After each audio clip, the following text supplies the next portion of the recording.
ప్రేమిస్తే పొరుగువాడిని కూడా ప్రేమించాలి.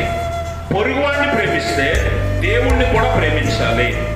ఈ రెండు ఒక విశ్వాసి చేసినప్పుడు దేవుని మాటను, ధర్మశాస్త్రం అంతటినీ నెరవేర్చిన వాడు అవుతాడని ఈ లేఖనం యొక్క ప్రాముఖ్యమైన ఉద్దేశం. అయితే ఇక్కడ నేను మొన్న ఆజ్ఞాపాలనం అనే అంశాన్ని ధ్యానించినప్పుడు కూడా చెప్పాను. ఆజ్ఞాపాలనం అనే అంశాన్ని ధ్యానించినప్పుడు కూడా చెప్పాను. అన్నిటికంటే ఒక విశ్వాసికి, ఒక మనిషికి కష్టమైన పని ఏది అంటే పొరుగువాడిని ప్రేమించడమే.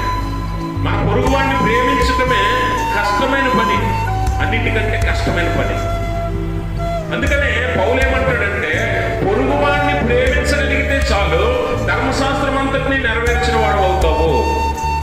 పొరుగువాడిని ప్రేమించడమే మనకు కష్టం.